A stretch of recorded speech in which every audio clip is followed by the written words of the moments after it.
살다 보면 마음이 안타까울 때가 있습니다. 그 안타깝다는 말의 뜻이 안이 따갑다라고 하는 뜻으로부터 왔다고 합니다. 꼭 속에 불이 붙는 것 같이 속이 타는 그러한 느낌을 말하는 것입니다. 세상이 내 뜻대로 되지 않습니다. 무언가를 맡았을 때, 또 시작할 때, 만남을 가질 때 다 자기 나름대로의 그림이 있습니다. 그런데 자기 그림대로 안 그려져요.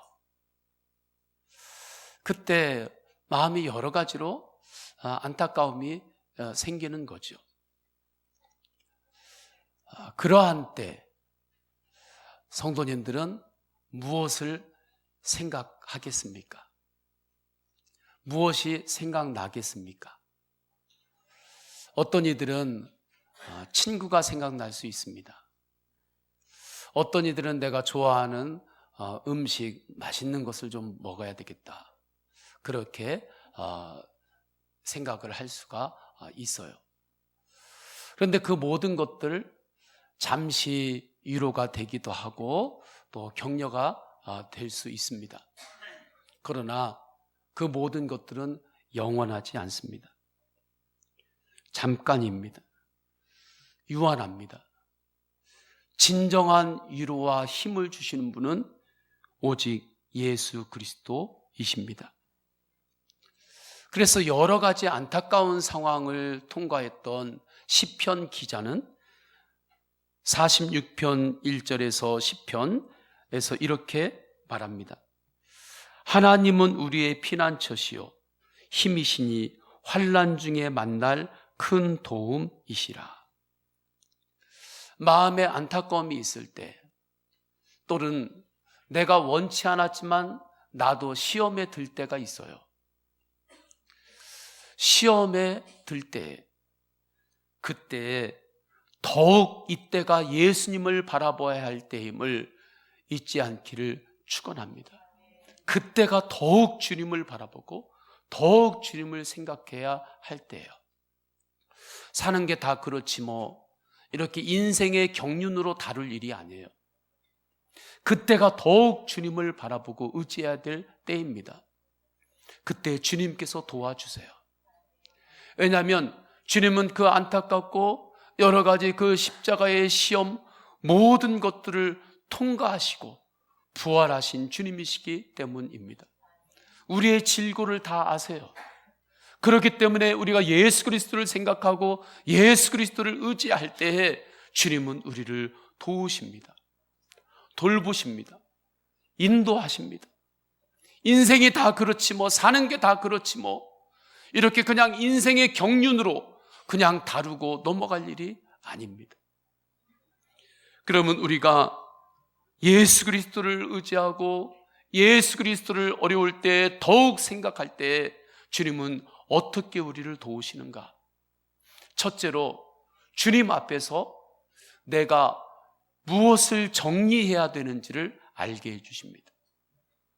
그리고 그것을 주님께서 정리해 주세요. 그 힘을 주십니다. 하나님께서 우리를 도우시는 첫 번째 방법은 주님의 마음으로 분별하게 해주시는 거예요. 이전까지는 믿음의 눈으로 바라보지 않으니까 분별이 안 됐어요. 그런데 주님께서 우리 안에 임재하셔서 빛으로 임재하실 때에 믿음의 눈으로 분별이 되기 시작해요. 아, 이것을 내가 내려놔야 되겠구나. 이것을 정리해야 되는 것이구나. 그렇게 주님은 우리를 도우십니다. 오늘 본문을 보면 성전에서의 예수님의 행동과 마음이 보여요. 성경에서는 예수님의 행동만 기록이 되어 있습니다. 그러나 행간을 보면 주님의 마음을 알 수 있어요. 주님의 마음은 너무나 안타까웠습니다. 배경을 설명하면 이렇습니다. 지금은 유월절입니다. 예루살렘에 유월절이 오게 되면 근처에 있는 많은 이들이 예루살렘에 모였습니다. 유월절은 출애굽을 할 때 하나님의 은혜로 구원받은 그 날을 기억하는 거예요. 그래서 주님 앞에 엎드리고 주님 앞에 더 예배하는 그러한 절기가 유월절입니다. 감사를 더욱더 깊이 회복하는 절기가 유월절이에요. 하나님께서 정하신 절기입니다. 반드시 지켜라. 이 절기를 오늘날은 성찬으로 지키는 것입니다. 근처에 있는 이들만이 아니라 전국에서 유월절이 되면 예루살렘 성으로 왔어요. 매년마다 오지 못하는 그 멀리 있는 이들, 외국에 있는 이들 가운데서도 인생에서 딱 한 번 이상은 반드시 순례의 길을 떠나듯이 예루살렘 유월절에 성전으로 모였습니다. 그러니 사람들이 얼마나 많이 모여요? 어느 기록에는 200만 명이 넘는 사람이 모였다고도 말합니다. 엄청나게 많은 이들이 모였어요. 그런데 그때 성전 안에 들어가서 유월절 제사를 드립니다. 이때 과정이 있어요. 성전에 들어가는데 성전세를 내야 합니다. 요즘으로 표현하면 입장료라고 그냥 표현을 할 수 있겠어요. 그런데 그때 사용하는 성전세의 화폐가 달라요. 성전은 거룩한 곳이기 때문에 세상에서 통용하는 그 화폐를 사용할 수 없습니다. 성전 안에서만 사용하는 화폐가 있어요. 그러니까 필요한 것이 환전이죠. 세상에 있는 돈을 성전에 사용하는 돈으로 환전하는 그러한 영역이 생기게 되었습니다. 또 하나는 하나님 앞에 제사를 드릴 때 이 당시에는 소나 양이나 비둘기로 제물을 드렸어요. 그런데 멀리에서부터 오는 이들이 어떻게 소를 몰고 그 순례의 길을 올 수 있겠습니까? 그래서 성전 안에서 화폐를 가지고 하나님께 드리는 제물을 사고 파는 그러한 장터가 생긴 것입니다. 그곳이 이방인의 뜰이었어요. 그런데 문제는 그곳에 타락한 유대의 지도자들이 결탁이 됩니다. 환전을 하는데 말도 안 되는 이윤을 붙여서 그 차익을 누려요. 어마어마한 거죠. 그리고 하나님께 드리는 그 제물을 이러한 방식으로 또 향하는 거예요. 아무리 흠없는 제물을 하나님 앞에 드리려고 소와 양을 가지고 왔어도 타락한 제사장들이 통과를 안 시켜요. 그 대신 그 이방인의 뜰에서 장사하는 이들이 팔았던 그 소나 양의 제물은 흠이 있어도 그것은 무조건 통과를 시켜줍니다. 그러니 당연히 그곳에서 거래가 일어나게 되는 거죠. 예수님께서 그것을 보신 겁니다. 성전에 오셔서 그 모습을 본 거예요. 성전에 있는 모든 이들은 이미 죄에 너무 익숙해졌습니다. 그래서 죄를 죄라고 느끼지도 않아요. 생각하지도 않습니다. 살아있는 하나님을 죽어있는 하나님처럼 여겼습니다. 하나님이 없는 것처럼 살았어요. 오늘날도 하나님이 없는 것처럼 사는 사람 많습니다.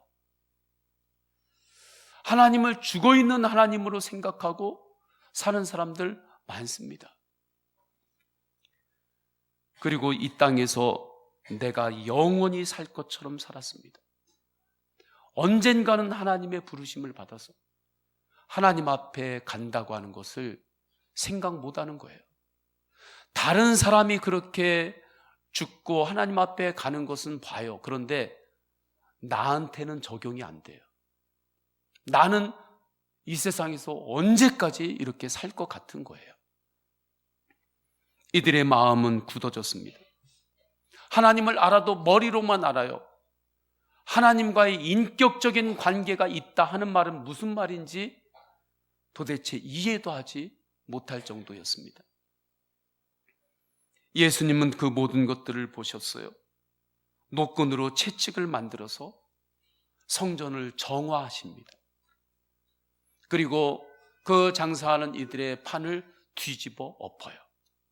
기경하는 것입니다. 이 모든 내용이 오늘 13절, 15절 말씀이죠. 우리 다 함께 읽도록 하겠습니다. 시작. 유대인의 유월절이 가까운지라 예수께서 예루살렘으로 올라가셨더니 성전 안에서 소와 양과 비둘기 파는 사람들과 돈 바꾸는 사람들이 앉아있는 것을 보시고 노끈으로 채찍을 만드사 양이나 소를 다 성전에서 내쫓으시고 돈 바꾸는 사람들의 돈을 쏟으시며 상을 엎으시고. 이때 예수님의 마음이 어떠셨을까요? 성전 안에 들어가서 그것을 정화하시면서 기경하고 뒤집어 엎으실 때에 주님의 마음이 신났을까요? 성도님들은 손주를 때로는 야단칠 때, 자녀가 성장할 때, 어릴 때 이건 아니지, 그래서 훈계하고 막 야단칠 때 너무 좋아가지고 뒤돌아가지고 막 웃습니까? 이야, 신난다, 신나, 다음에 또 한번 해야지. 아니죠. 야단을 하고 해도 이 부모의 마음은 너무나 아픈 거죠. 예수님께서 제자들을 이끌고 다니실 때 제자들을 막 심하게 막 야단하고 막 하는 것들을 그렇게 못 보거든요. 그런데 오죽했으면 성전에 들어오셔가지고 노끈으로 채찍을 만드시고 그 상을 막 뒤집어 엎겠어요. 그때 예수님의 마음은 어떻겠어요? 너무나 안타깝고 너무나 마음이 예수님은 아팠던 것입니다. 왜 예수님의 마음이 그렇게 안타까웠을까? 사랑했기 때문입니다.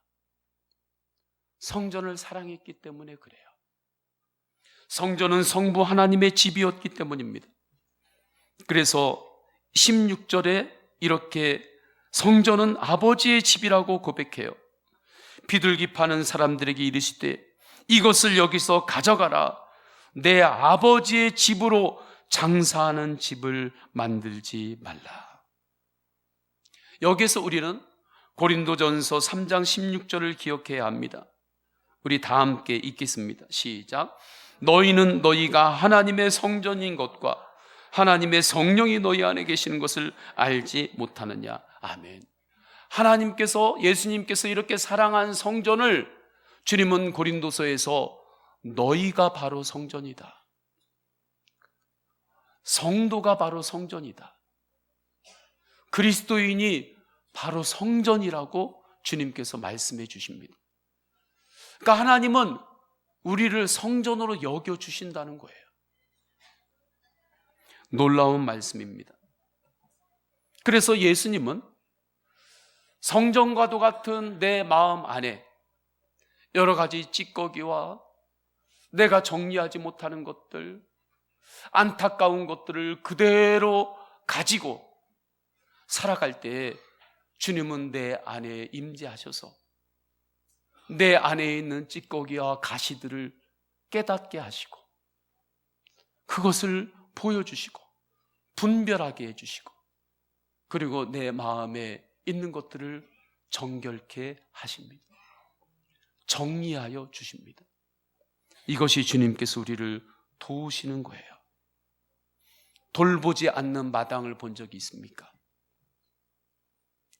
저희 외할아버님이 살아계실 때 저희 외할아버지 댁은 얼마나 좋았는지 모릅니다. 청기와에 그 시골에 마당에 꽃밭이 있고 한쪽에는 돼지도 키고 한쪽에는 닭도 키고 했는데 그래도 마당이 아주 얼마나 멋졌는지 몰라요. 바닥이 흙인데 먼지가 없어요. 설명이 되십니까? 그런데 할아버님 돌아가시고 가족들이 이제 다 밖으로 나가고 할머님도 이제 병환으로 계셨을 때 성장해서 그 집에 가봤습니다. 깜짝 놀랐어요.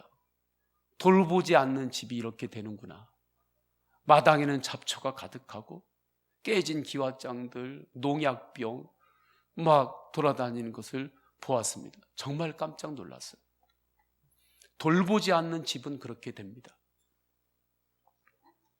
그것과 비슷합니다.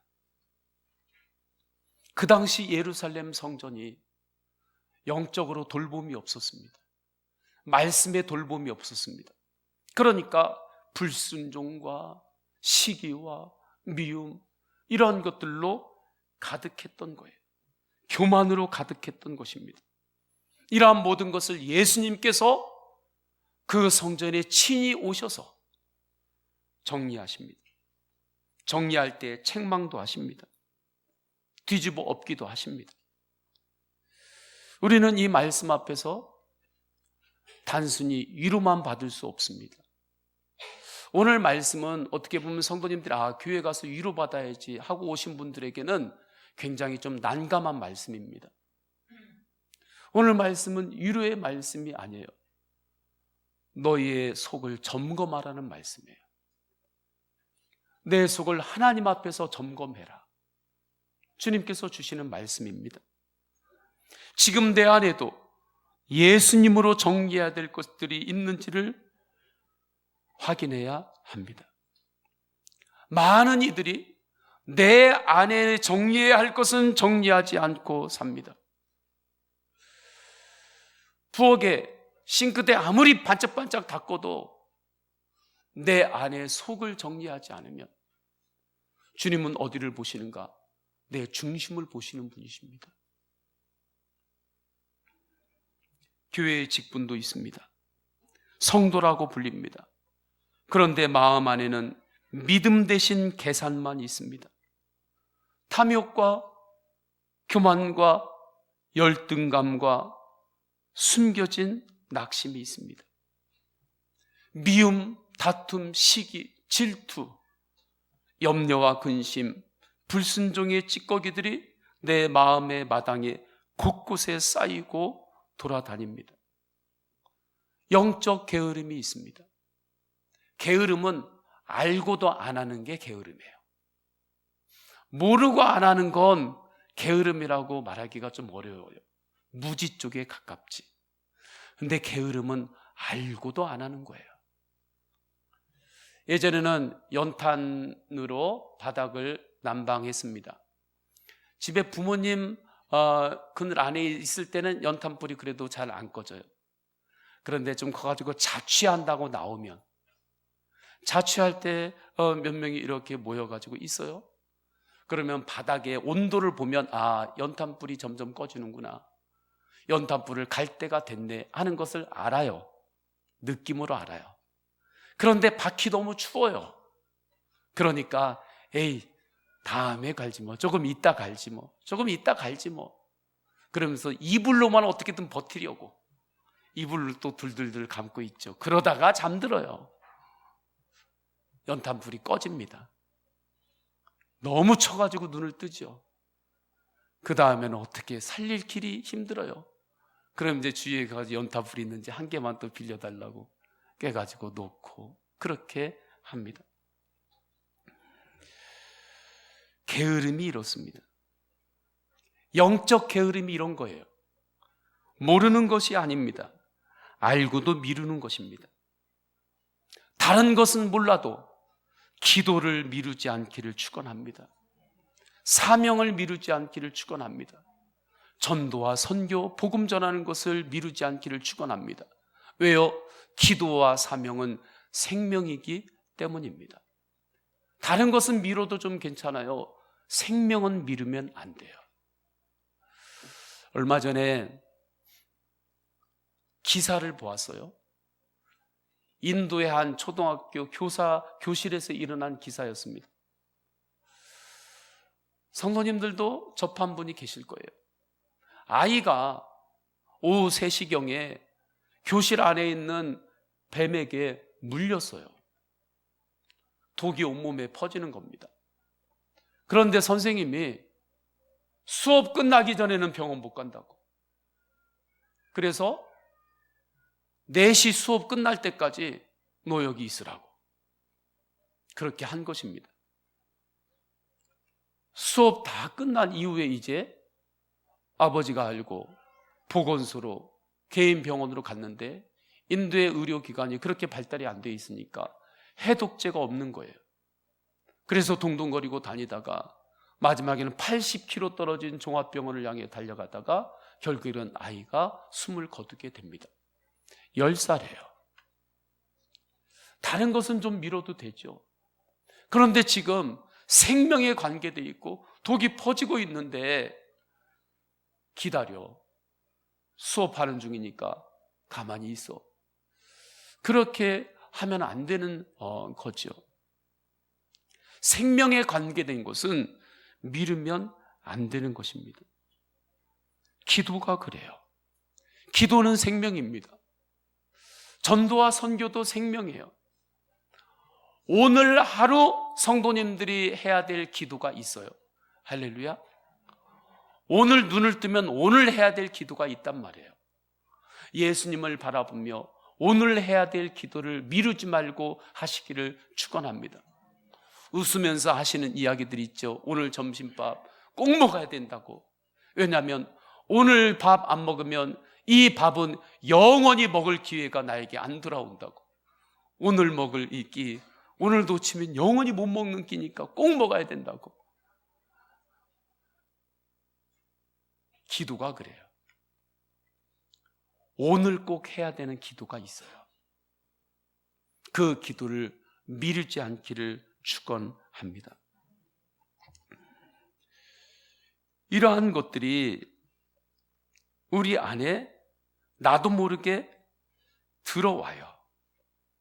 이러한 영적 게으름들, 또한 염려, 근심들이 내 안에 살다 보면 들어온단 말이에요. 아무리 집안을 깨끗하게 해도 어느 순간에 또 미세먼지들이 곳곳에 이렇게 쭉 쌓이는 것처럼 이 땅을 살다 보면 누구나 우리 안으로 이러한 것들이 들어와서 또 머물게 되는 거예요. 그런데 문제는 이러한 염려, 근심, 영적 게으름이 내 안에 정말 돌보지 않는 집의 마당처럼 들어와서 막 자리를 잡고 곳곳에 더럽게 쌓이고 있는데 그것을 모르고 살 때가 있습니다. 왜요? 익숙해지니까. 하나님이 죽은 것처럼 사는 삶에 익숙해진 거예요. 하나님이 없다고 생각하며 사는 삶에 익숙해진 거죠. 그때 예수님은 우리를 성전이라 하셨으니 주님께서는 우리의 마음에 믿음을 통하여 임재하셔서 우리를 깨닫게 하십니다. 그렇게 우리를 도우시는 거예요. 내 안에 정리해야 할 것이 무엇인지를 알게 하십니다. 그렇게 예수님은 우리의 마음을 기경하시는 거예요. 여러분의 가정을 그렇게 기경하시는 것입니다. 그렇게 새롭게 하세요. 그래서 본문에 나오는 성전의 모습이 나의 모습일 수 있는 것입니다. 오늘날 한국 교회의 모습일 수 있는 거예요. 그래서 오늘 말씀은 성전과도 같은 나의 마음을 예수님 앞에서 점검하라는 말씀입니다. 점검해 보세요. 불순종, 미움, 시기, 질투, 다툼, 영적 게으름, 교만, 열등, 이러한 것들이 내 안에 있는지, 그것 때문에 시험 가운데 있는지 점검하십시오. 정리해야 할 것들을 주님께서 깨닫게 해주십니까? 그러면 주님께 기도하세요. 주님, 제 안에 미움이 있습니다. 주님, 제 안에 질투가 있습니다. 제 안에 불순종이 있습니다. 제 안에 교만이 있습니다. 주님, 용서하소서. 주님 앞에 내려놓습니다. 이 모든 것들을 십자가에 못 박습니다.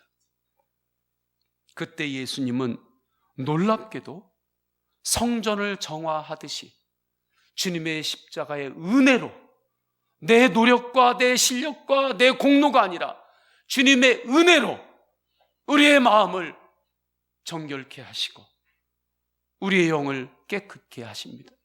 또 믿음으로 살게 하십니다. 소망으로 살게 하십니다. 십자가의 사랑으로 살게 하시는 거예요. 그때 우리는 자신감으로 사는 것이 아니라 주님을 믿는 주신감으로 사는 것입니다. 자신감은 나를 믿는 힘이에요. 그러니까 내가 다른 사람보다 더 내 스스로를 믿을 만할 때면 세상 무서운 것이 없는 거예요. 교만해집니다. 그런데 어느 날 살다 보면 예전에는 아무리 피곤해도 1시간만 눈 감고 뜨면 몸이 개운해서요, 소라도 때려잡을 수 있는 사람처럼 살았어요. 그때는 자신감 충만해요. 왜요? 나를 믿으면서 사니까. 그 자신감은 반드시 교만으로 가게 되는 거죠. 그런데 어느 날 갑자기 일을 하려고 하는데 이제 예전 같지 않아요. 몸이 한 1시간 일하면 5분은 쉬어야 되고, 일할 때는 모르는데 잠깐 앉아있으면 나도 모르게 뭐 깜빡하고, 그렇게 된단 말이에요. 때로는 내 자신에 대해서 실망할 때가 있어요. 사람이 언제가 제일 어려운 줄 아십니까? 다른 사람에 대해서 실망할 때도 때로는 어렵지만 내가 내 스스로에 대해서 실망할 때가, 그때가 제일 힘든 때예요. 그러면 자신감으로 살았으니까 그러한 때가 오게 되면 이제 열등감으로 가는 거예요. 염려와 근심에 묶이게 되는 것입니다. 주님을 믿는 믿음의 힘으로 사세요. 주님은 변함이 없습니다. 그것이 주신감이에요. 그래서 유기성 목사님은 예수 동행 일기에서 이렇게 이야기를 합니다. 흔히 자신감을 가져야 한다고 하지만 자기 스스로를 믿는 자신감으로는 안 됩니다. 주님을 믿는 주신감이 필요합니다. 한때 모세는 자신감으로 가득 차 있었습니다. 그러나 그는 곧 깊은 좌절과 열등감에 빠졌습니다. 자신감과 열등감은 동전의 양면과 같은 것으로 모두 불신앙의 형태입니다. 우리가 주님과 동행하는 삶을 살려면 생각을 고치는 일이 필요합니다. 우리는 실패와 좌절과 안 된다는 생각에 길들여질 수 있습니다.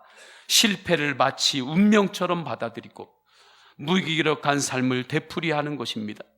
그때 자기를 주목하던 눈을 들어 주님을 바라보아야 합니다. 때로는 나의 교만이나 상대의 잘못으로 안타까운 상황이 벌어질 수 있어요. 그때 낙심하지 마시고 이때가 더욱더 예수님을 바라봐야 할 때임을 기억하시기를 축원합니다. 선수들도 평소에는 체력 관리하고 훈련하다가 뭔가 큰 시합이 있을 때는 이전하고 다르게 특별 훈련을 하는 때가 있잖아요.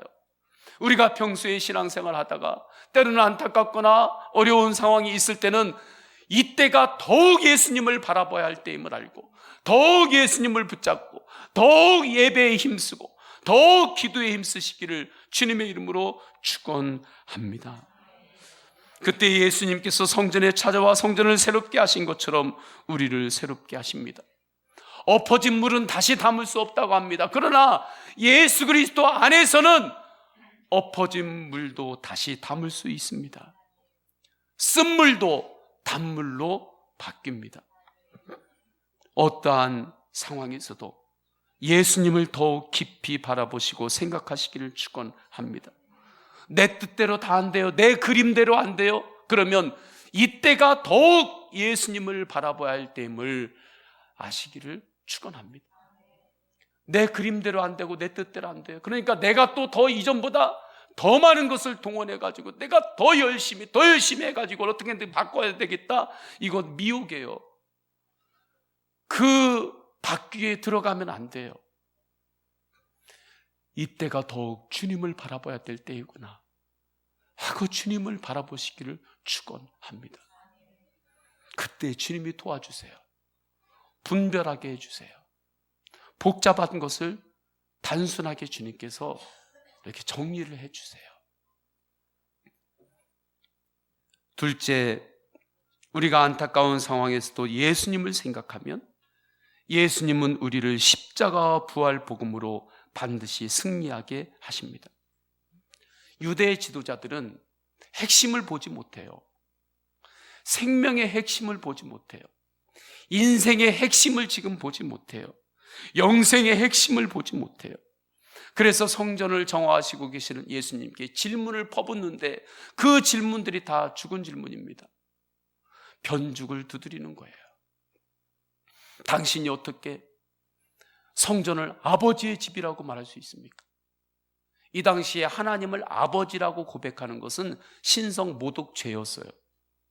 신성 모독죄는 돌에 맞아 죽을 수도 있는 죄였습니다. 그러니까 우리가 지금 하나님 아버지라고 고백하는 것은 성령님께서 내 안에 임재하셨기 때문에 하나님을 아버지로 고백할 수 있는 거예요. 놀라운 은혜예요.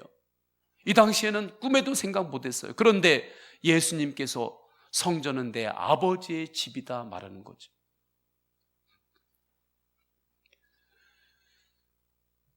유대인의 지도자들은 정말 네가 하나님의 자녀이면 우리에게 어떤 표적을 보일 수 있느냐? 표적을 보여봐라. 18절에 이렇게 이야기합니다. 18절을 우리 다 함께 읽습니다. 시작. 이에 유대인들이 대답하여 예수께 말하기를 내가 이런 일을 행하니 무슨 표적을 우리에게 보이겠느냐? 네가 하나님의 아들이라면 우리에게 무슨 기적을 보이겠느냐? 주님께서 답답하셨을 거예요. 그래서 주님께서 한마디로 이렇게 대답하십니다.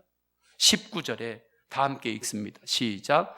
예수께서 대답하여 이르시되 너희가 이 성전을 헐라 내가 사흘 동안에 일으키리라. 아멘. 이 대답을 들은 유대 지도자들은 이해를 못합니다. 왜요? 눈에 보이는 것만 생각하니까.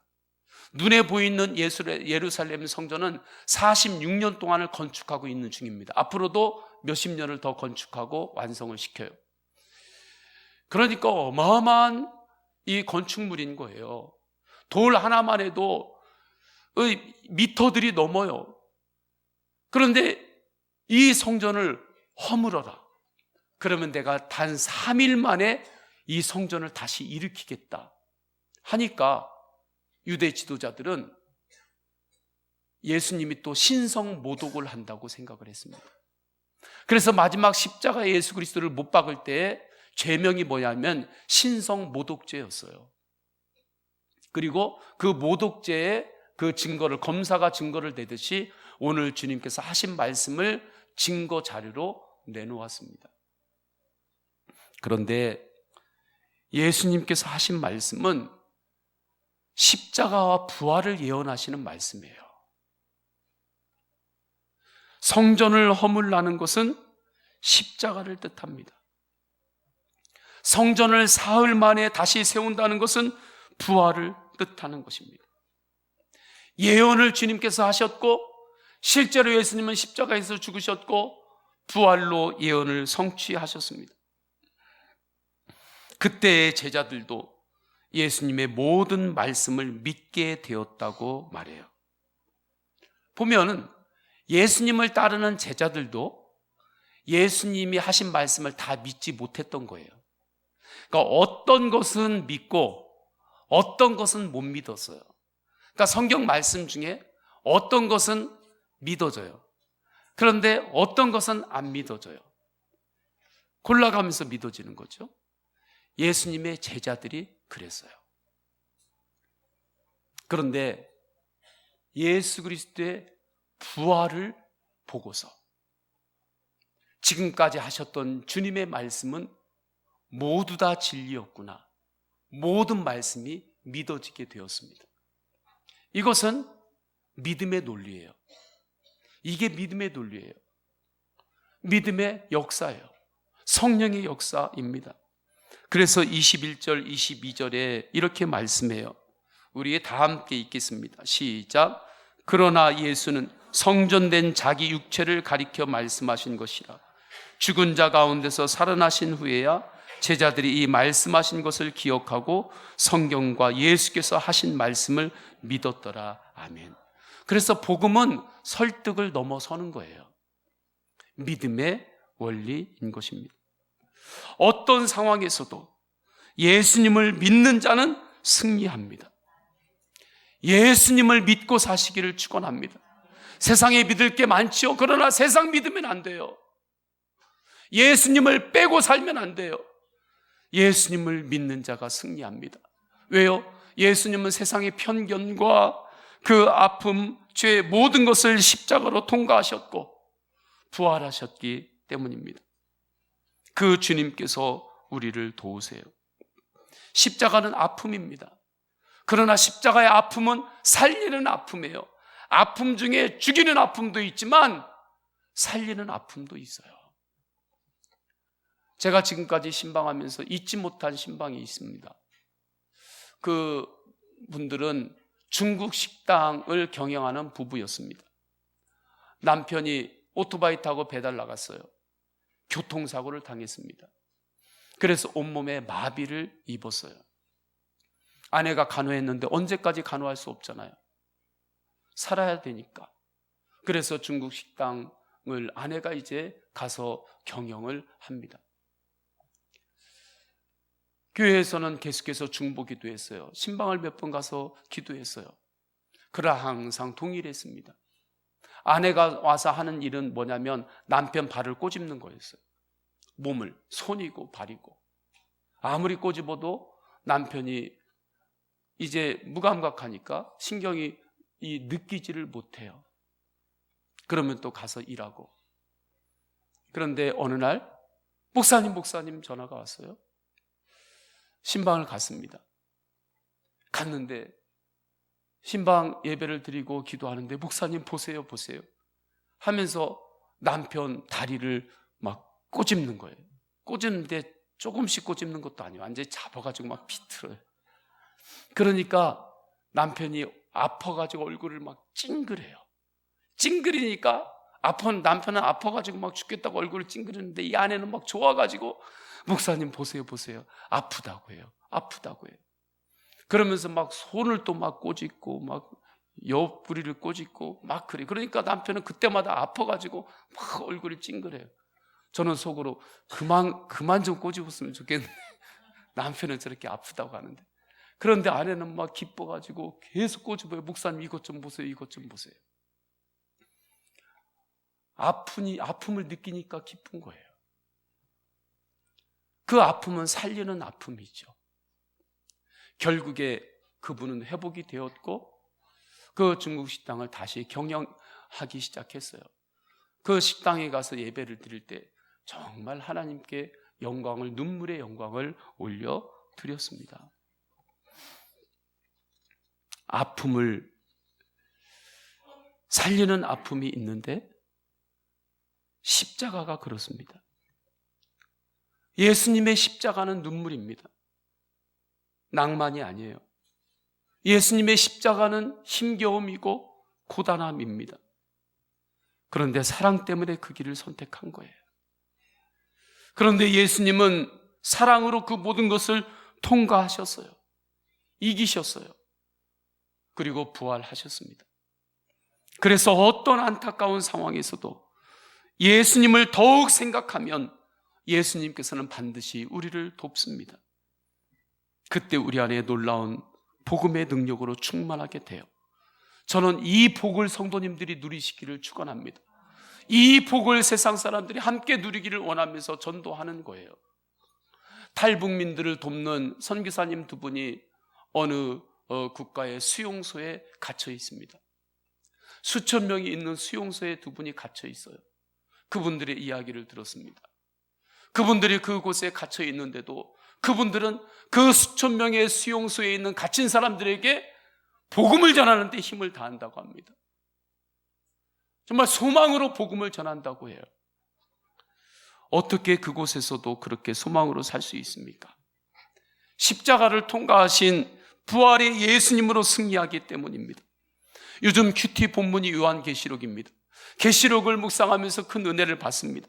박해를 당하는 시대였습니다. 그때 하나님은 하늘문을 열어주시고 부활하신 주님의 영광을 보여주셨어요. 계시하셨어요.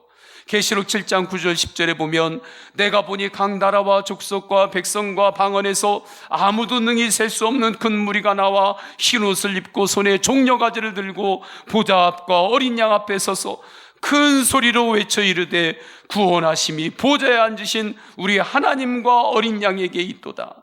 그래서 초대교회 성도들은 믿음으로 인내했습니다. 소망으로 살았어요. 인내는 믿음으로 인내할 때 그 인내에 영적인 품격이 있는 거예요. 믿음이 없이 인내하는 것은 그냥 꾹꾹 눌러서 참는 거예요. 언젠가 폭발해요. 주님을 믿는 믿음으로 인내할 때 그 인내에 품격이 있어요. 이 믿음으로 살았던 사도 베드로도 베드로전서 1장 3절에서 우리 주 예수 그리스도의 아버지 하나님을 찬송하리로다. 그의 많으신 긍휼대로 예수 그리스도를 죽은 자 가운데서 부활하게 하심으로 말미암아 우리를 거듭나게 하사 산 소망이 있게 하시며. 죽은 소망도 있어요. 산 소망이 있어요. 예수님 빼고 살지 마세요. 예수님 빼고 세상의 모든 것에 대해 소망을 올인하고 살아보세요. 그것은 죽은 소망이에요. 예수님을 바라보고 사세요. 이것이 살아있는 소망이에요. 그래서 사도 바울도 고린도전서 15장 17절 그리스도께서 다시 살아나신 일이 없으면 너희의 믿음도 헛되고 너희가 여전히 죄 가운데 있을 것이요 말씀합니다. 예수님은 죽음을 이기시고 부활하셨습니다. 부활하신 예수님이 우리 모두와 함께 하십니다. 그래서 정말 예수님으로 살 때 죽을 것 같지만 죽지 않아요. 할렐루야. 그 확신을 가지고 사시기를 축원합니다. 부활의 주님이 우리를 살리세요. 그래서 우리는 부활의 예수님을 의지하고 바라볼 때 오뚜기처럼 일어나는 것입니다. 내 힘으로 일어나는 게 아니에요. 주님이 주시는 힘으로 또 새 힘을 얻는 거예요. 믿음으로부터 오는 힘입니다. 소망이 있죠. 이 시간에 다 함께 찬양하십니다. 다 함께 찬양할 때 어떤 힘으로 사시려고 지금 애쓰고 있습니까? 내 그림대로 안 될 때 무엇을 더 채우고 하려고 생각하십니까? 예수님의 이름으로 일어나세요. 우리 다 함께 찬양하십니다. 예수님을 빼고 살면 안 돼요.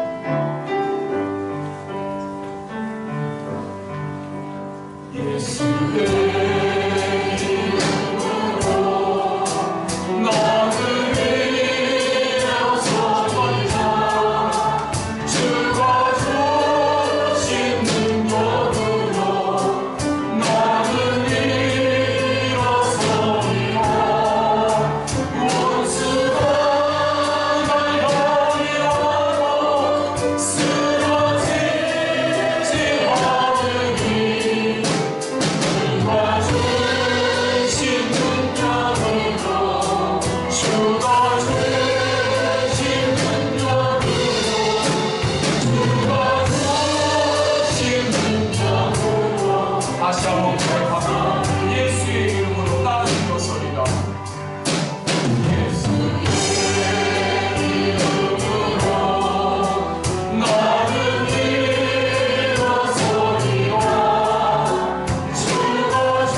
시간에 다 함께 기도하십니다.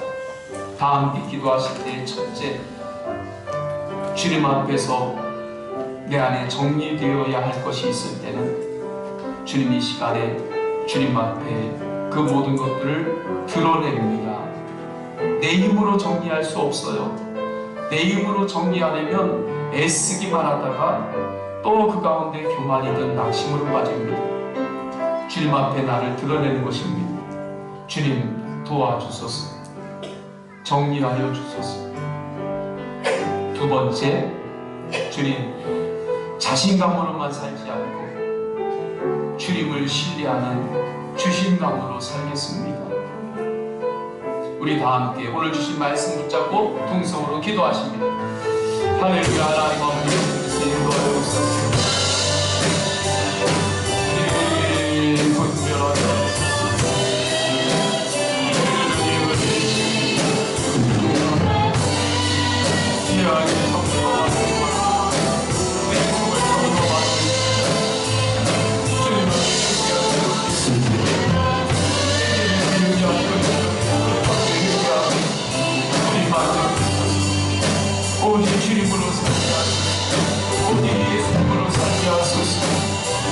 예수님으로 살자. 주님의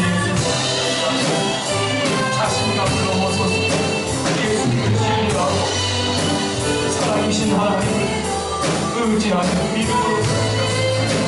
소망으로 살자. 소망으로 살자. 소망으로 살자. 예수님으로 살자. 죽음을 이기시고 부활하신 예수 그리스도를 바라보며 믿음으로 살겠습니다.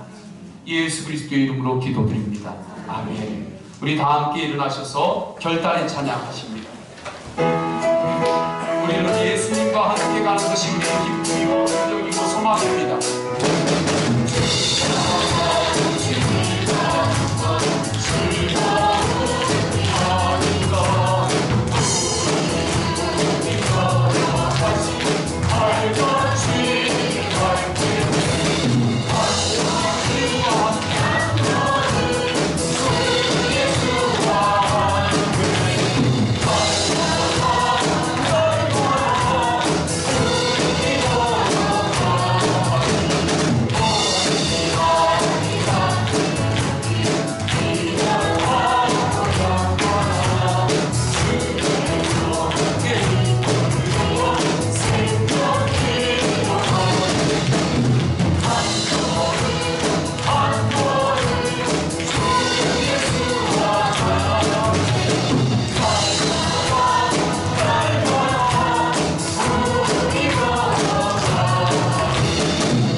성부, 성자, 성령 삼위일체 하나님의 사랑과 은혜와 감화 감동하심이 우리를 사랑하셔서 내 안에 임재하시고 나와 함께 세상까지 동행하신 예수 그리스도를 바라보며 예배하는 모든 성도들 머리 위에 가정과 가문의 만남 및 영원까지 함께 하시기를 간절히 축원하옵나이다.